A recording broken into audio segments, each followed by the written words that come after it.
Hi, I'm David and welcome to the channel Southwood Designs. Today we're going to be looking at the Kreg pocket hole jig, in particular the K4 model, and looking at how it works, what it comes with and some of the uses that might apply for this product. So let's get going. The unit is made in America. I bought this in Australia. I live in Australia, in Queensland, and I want to run through what the pack comprises, what's in the pack in terms of what you get, as far as the various components of this. So obviously the main thing is the jig, the pocket hole jig, and that's everything pretty well that you need in the one, and I'll go through in a bit of detail how it works specifically. In addition, you get a pack of screws, fairly small packets, only half a dozen or so screws, 1.5 inch, which is about 38 mil. You get this unit here, which fits on the back for dust removal. It's very useful, and I'll do a demonstration later on how effective that is with and without this fitted and without the dust being removed. You get this drill bit that's specifically designed along with this collar here and the pre-drilling of the screws for it to fit nicely when you're joining two bits of wood. You get the bit here that's a square design. That's a square head for screws that are specifically unique to the Kreg system. And that's quite effective and quite strong, and a lot stronger than the flat head screws or the Phillips head screws that are out there. And you get a small number, about 5 or 6 of the plugs that come in the system too. Fairly basic, the system and the kit, but it's enough to get you started and get you going in this journey that is the Kreg pocket hole jig.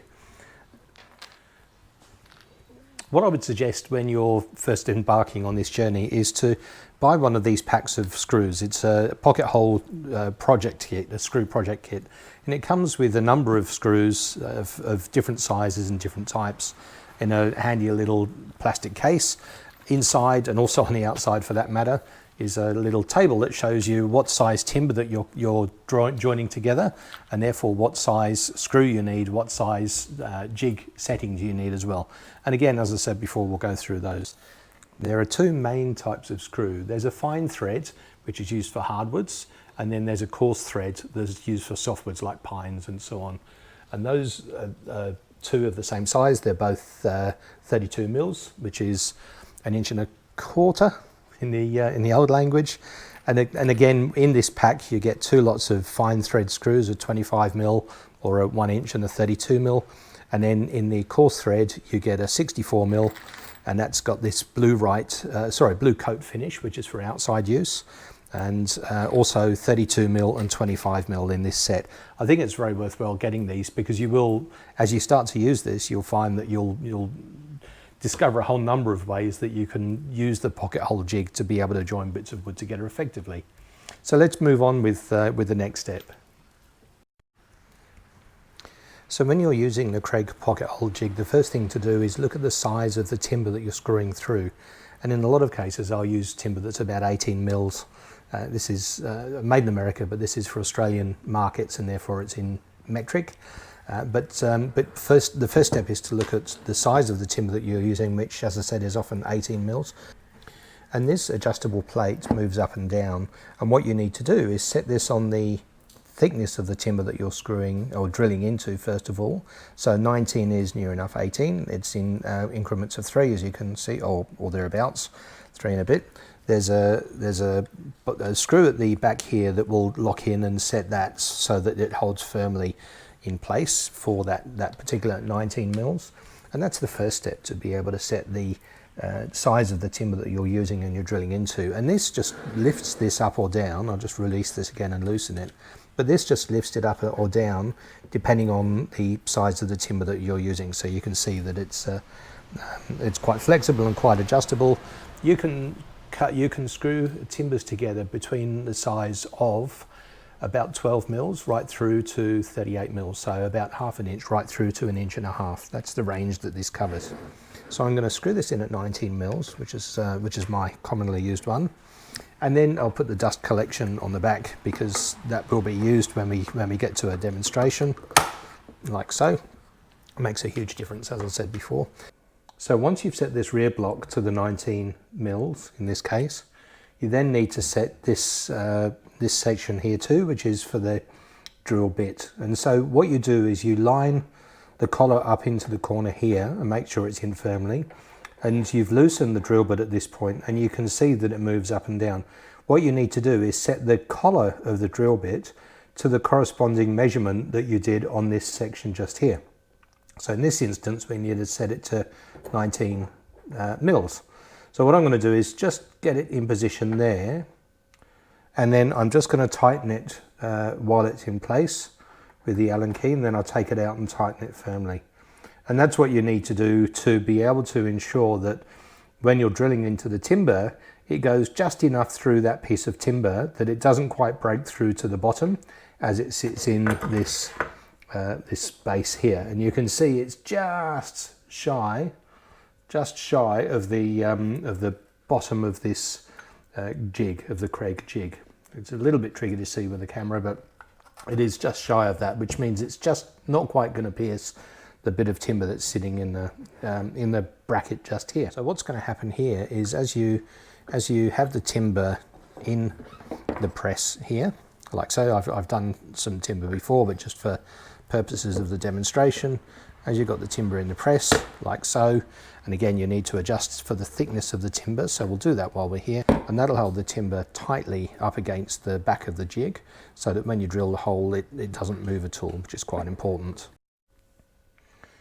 So what I want to do is show you how the jig works. I've got two rough pieces of timber that I've just joined together with a screw just in the middle there, and I've also screwed in here, and I'll just put this in now and show you that.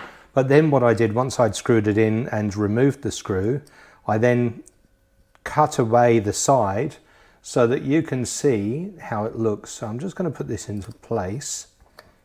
It's not quite going to get there. Where are you? There you go. So you can see the cutaway here. The screw's just gone in very marginally before the end of this timber piece here. And you can see too that the screws just hit the collar, which is where the collar of the drill bit came. So the drill bit went down there like so, and it just stops at the point where it's just about to pierce the base of the first piece of timber that you're drilling through. And what that does is allows the screw to sit nicely against that timber wedge or collar, if you like. And so when it screws through into the subsequent piece of timber, you're short of the base, but you've also screwed nicely into the depth of the timber. Now you'll notice that when I've screwed this, I've made sure that I'm not screwing in this angle. I've got in this angle instead, and I'm screwing into the meat of the timber and also against the grain of the timber. So that'll be quite a strong piece, notwithstanding the fact that half of it's been cut away. But that'll be quite a strong join with two screws in there, holding two pieces together, whatever it is you're making, whether it's a picture frame or some piece of furniture or whatever it is. It'll hold it quite nicely and quite firmly together because you're going into the against the grain of the timber. So I'm just going to loosen this again, and you'll be able to see how that sits. It's just worked its way a little bit too loose because I've cut it very finely to be able to demonstrate and show you how it works and how it sits inside there. So you can see as it screws in, it just goes down against the collar just there quite nicely. And I'll just take this away again so that you can see the outline of the timber where that screw has gone through. It's an amazing piece of technology and quite useful and great for producing really strong joins, joining two pieces of timber together. What I want to do now is show you actually how much debris comes out when you're drilling these holes. I've just put the Kreg in place into this Kreg holder, which I'll come to in a little bit. I've got a scrap piece of timber in here, and I'm just going to clamp it in. And I was just going to drill a few holes in this so that you can see the volume of stuff that comes out. We're all tightened in, we're all set up nicely, we're all at the right height, got the drill bit in ready. I'll turn the sound down when we start drilling because it's pretty noisy, but here we go.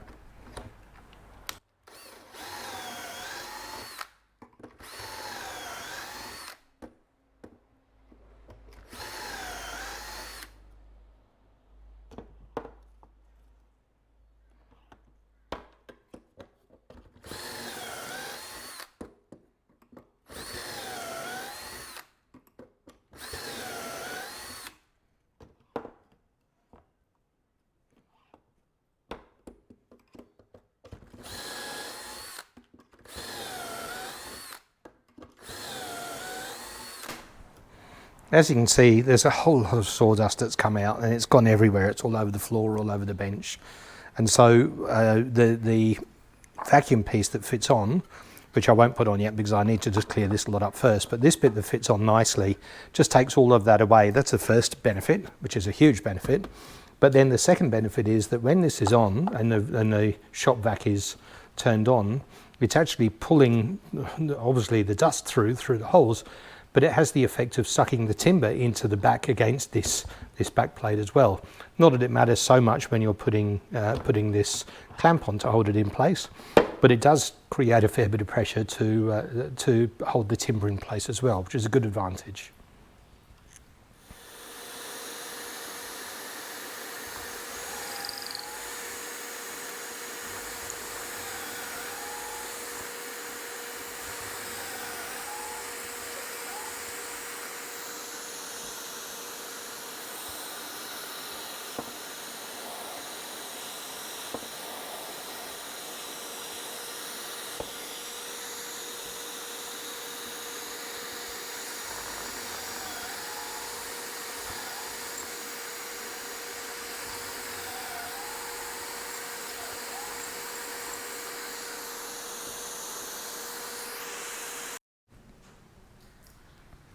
So I just want to show you this little frame that I made that sits nicely around the Kreg tool, the Kreg jig, and it's useful to hold. The K5 version of the jig has pieces that come out either side and does this job for you.